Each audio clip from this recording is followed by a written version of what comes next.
Thank you, Kim. Appreciate it. Good afternoon, everybody. Good afternoon, all our 12 Monarchs out there in Monarch Nation, coming off of probably the most exciting game in Old Dominion football history, if I can say that. I wasn't here for the first 10 years, back in 1930 to 40, but since we restarted football, I would have to say that that was the most exciting. Do I get an agreement on that? That was everybody seems to agree there. Really just an incredible football game, and credit first and foremost to the kids on both teams. What a just impressive display by all the kids on both teams, the way they played this football game. Really an exciting game. Very proud of our kids and the way they battled. We were down by 20 in the first half. We were down by 23 in the third quarter, and we were down by 16 going into the fourth quarter, and we just kept playing the next play. We just kept hanging in there. I say play the next play to our guys all the time. Well, in this game there were 259 snaps of football, which I've never been around anything like that. The average college football game, there's 180 to 200 snaps of football between special teams, defense, and offense. And in this game, we ran 112 plays on offense. New Hampshire ran 96, and then there were 51 plays of special teams for that 259 total. And it I know it was 89 degrees at one point during the game. It felt like it was over 100 on the field, and the way the kids just kept battling on both sides. Both teams, I was really impressed with that, and enjoyed watching both teams. We were clearly exhausted at the end of that game, as were they. That was a 3 hour and 56 minute football game. We're normally around 3 hours, and granted it was TV and there were some breaks, but boy, it was a long time to play football.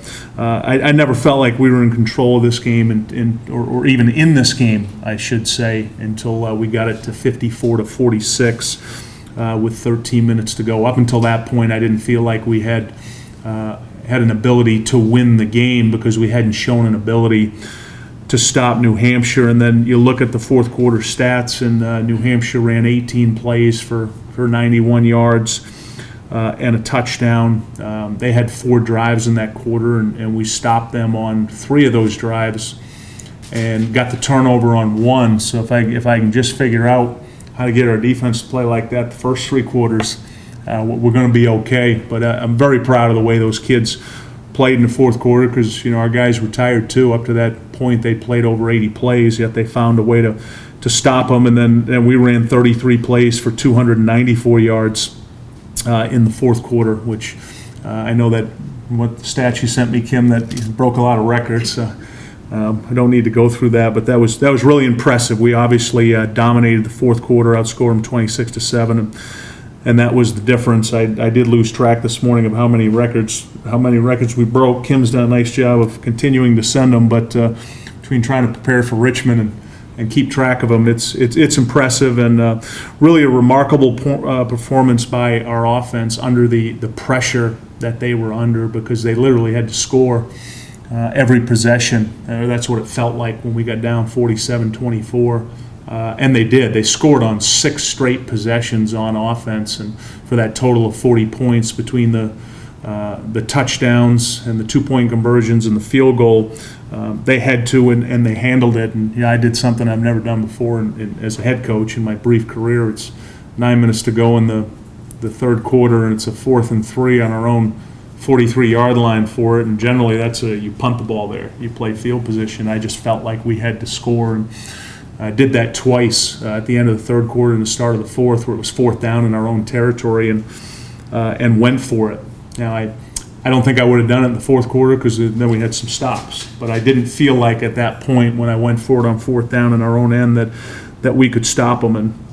And the last thing I'll say to individual performances, we've been playing college football for 143 years, and we now have the single game record holder for passing yards in Taylor Heineke as a member of this football team, and that's something that's a real sense of pride for our program, for me, for everybody involved. I think within our university, to know that the guy who's thrown for the most yards ever in a game in Division I is Taylor Heineke, and Old Dominion's quarterback, and that's really special for as long as they've been keeping records in college football. I'll start with the special teams. Even though there was some solid performances, anytime we turned the ball over on special teams is disappointing. We turned it over twice. The opening kick of the game, which we're down by 14 seconds into this game because we had the fumble. And then Nick Mayers misplayed the punt, and Nick's one of the smartest guys I've ever coached. He is a super intelligent kid, and he understands the first touch rule. And Nick thought the ball hit a New Hampshire player, which means at that point, if the ball's punted and Harry's running down on coverage and the ball hits him, I can pick it up without penalty and run the ball as far back as I can. Even if I fumble it, we get the ball back. That's called the first touch rule, and that's what Nick thought happened. But you can see on video it doesn't touch their player. It went between his legs, but it didn't touch him. But that's why Nick went to pick that ball up, and he thought about it after and said, I shouldn't have touched it. There were a bunch of guys around him. It wasn't as if he was in the open field, but it was one of those plays that was unfortunate, but a smart kid trying to make a big play. Kickoff return was outstanding. Antonio Vaughn was phenomenal in this game. 5 returns for 174 yards. He had a long of 83. Had another long one called back. He would have been up over 200 yards and really good blocking, but we needed those returns. They directly led to 3 touchdowns. Defense, it was a record-setting day in a bad way.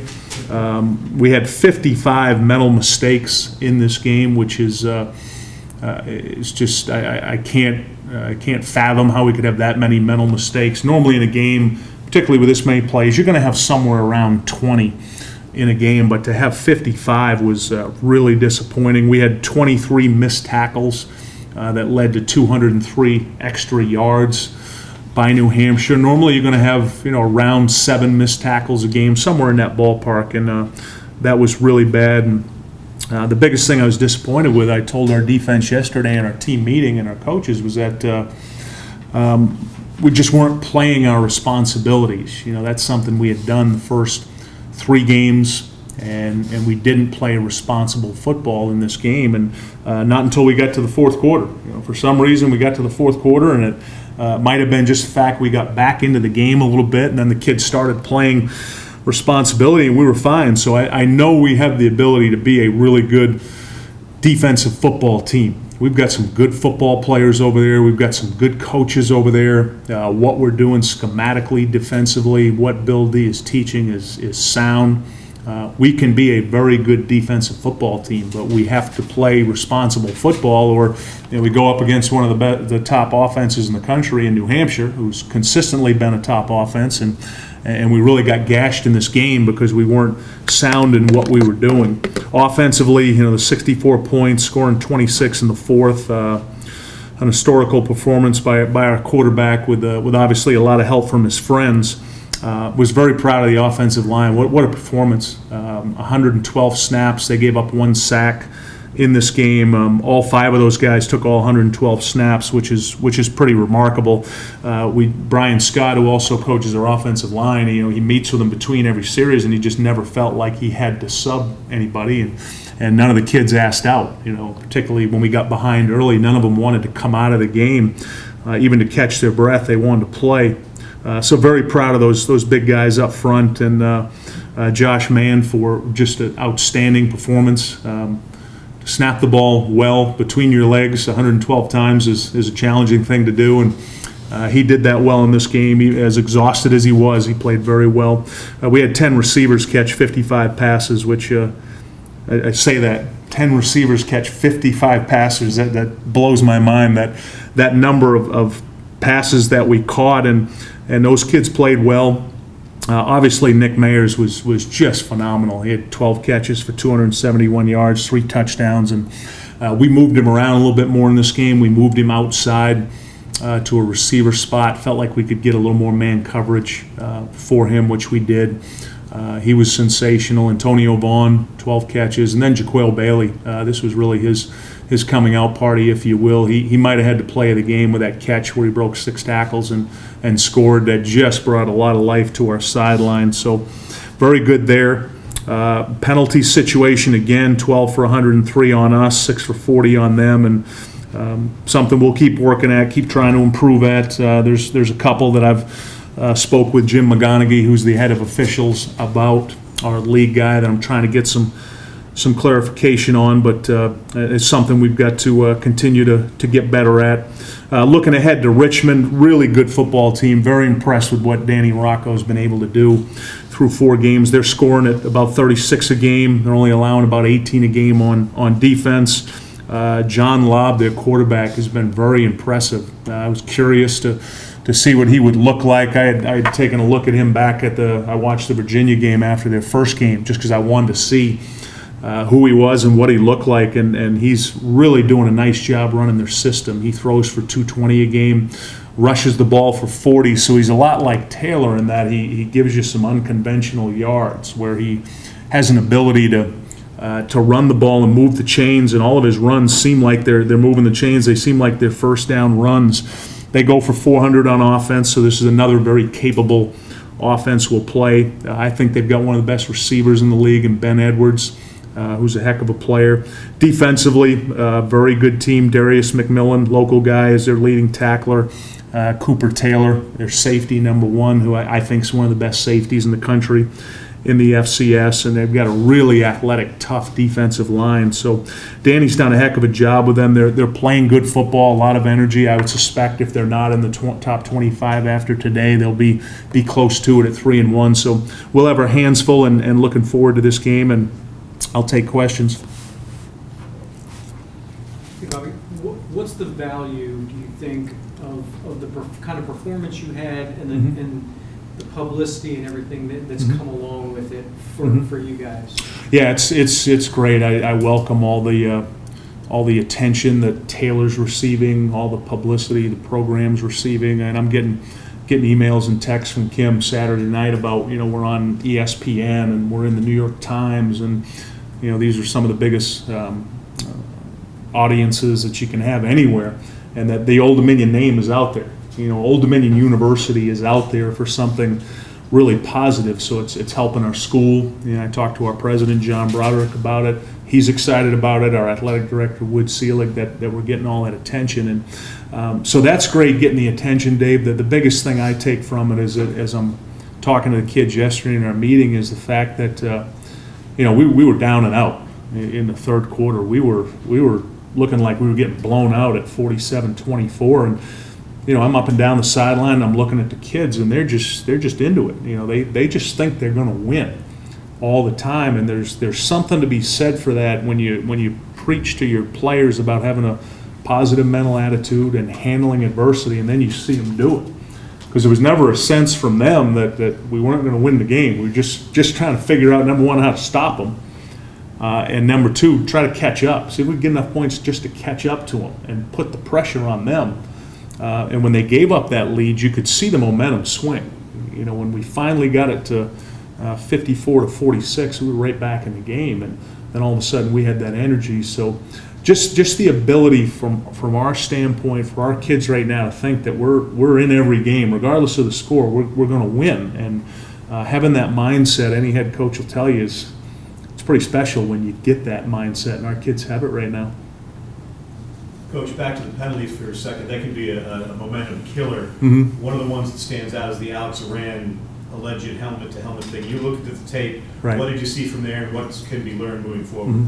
Yeah, that was it was clearly not a helmet-to-helmet hit, and I've got a real problem with it. I've already talked to Jim McGonigal, who's the head of the officials in the CAA, and I want to say right up front for the record here, I think the CAA has the best officials in the country. I mean, you've been with us, Ted, all years. You've seen some different crews we've had, and they're all good. They're all out there trying. The CAA guys are top notch, and that particular call really put us in a bad way, because I had talked to Alex about penalties, and then I call over the referee to get an explanation. He said, "Coach, that was helmet to helmet. He put his helmet right on his face mask."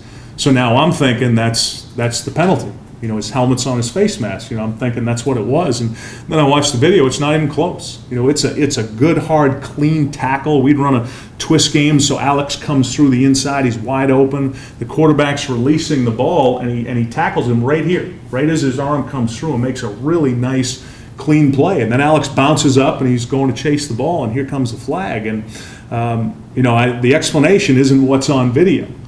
So now I'm looking and saying, well, what the heck's going on here? How are we getting this call?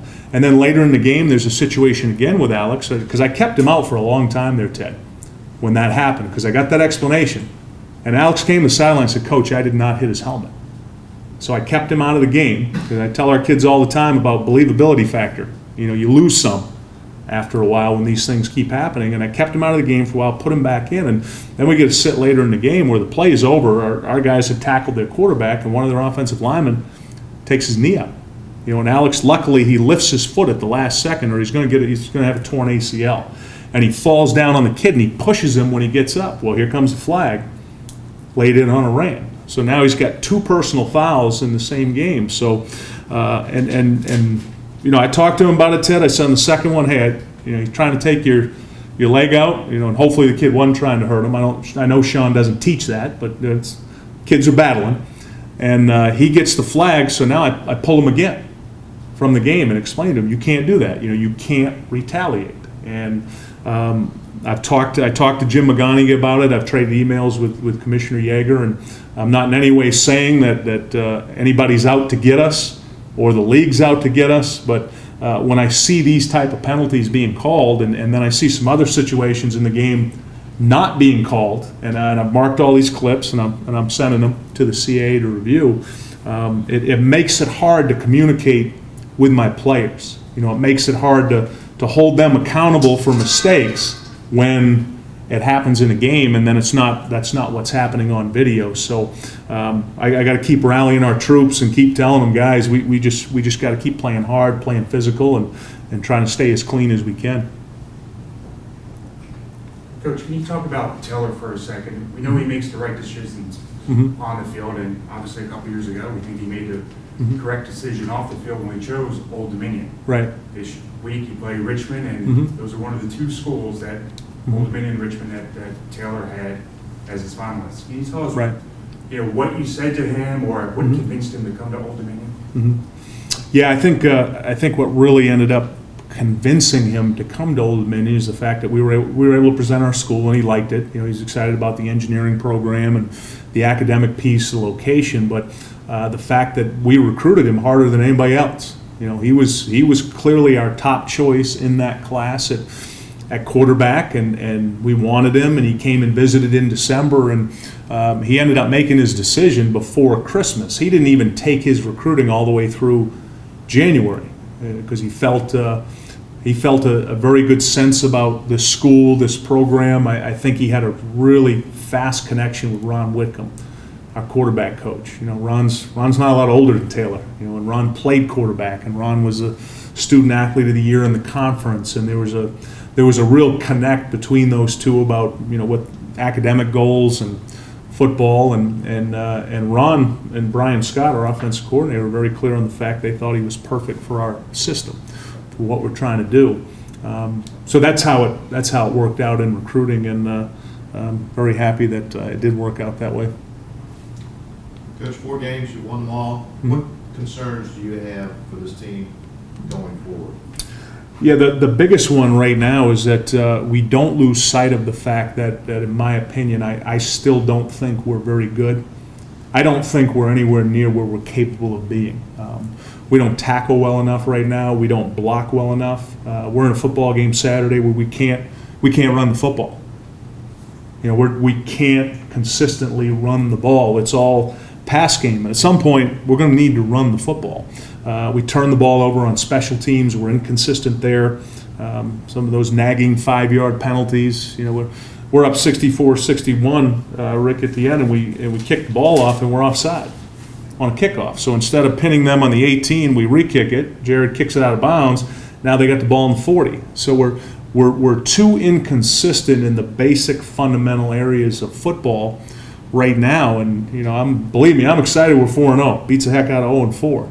But I'm also smart enough to know what's coming down the road. And we've got to get better at these basic fundamentals, and that's something I'm going to hammer home starting tomorrow morning at practice. The blocking, the tackling, we're going to go right back to those very basic things. And I'll make very sure, as I told them all yesterday in our meeting, that nobody in this program should be falling in love with themselves right now, because we're not anywhere near where we're capable of going if we can keep that mindset. if we can do that, we've learned some great lessons through these games. We've learned that we can score points. We've learned we can stop people. We even learned in the fourth quarter against New Hampshire we can play good defense. We've learned we can come from behind. We've learned if we stay committed to what we're doing, we'll win a lot of games. But the fundamental things right now are what have me most concerned. Bobby, have you expressed your, I don't know whether it's really a concern, but your thought to the CA, to Tom Yeager, and to the head of officials that, perhaps there may be a perception that you guys aren't, maybe there's a little resentment because you're leaving the league and all of that? No, I haven't presented that to them because I don't believe that's the case. I think we're talking about some very professional people here. I think Tom Yeager's really good at what he does. I think Jim McGonaghy's might be the best in the business. This guy's been an excellent official. I know the way he is with his leadership of our officials, and that's why I sincerely think we have the best crews in the country. Our guys worked the national championship game last year with North Dakota State and Sam Houston, did a phenomenal job. I was there, I watched it. They had complete control of that game. And that's something you appreciate as a head coach, when the guys have control. So I don't think it's got anything to do with the fact that we're leaving. What my concern is, Harry, that for our kids right now, there's certain situations that they're getting confused, and quite frankly, I'm getting confused on how to present things. And I gave you that example with Iran. That's confusing. And now our defensive linemen, they're all nervous. They're nervous about finishing a tackle on a quarterback and what might get called. And we can't have that. Now, a lot of our penalties are warranted. Don't get me wrong from that standpoint. That one Eric Saylor at the end, I mentioned to you right after the game in the press conference, I would have called it too. There's no need to push him.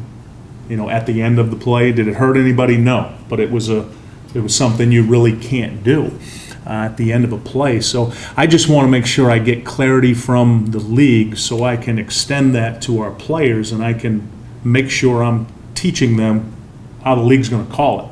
We understand it. There's fine lines sometimes between what the rules are and how the rules are going to be called.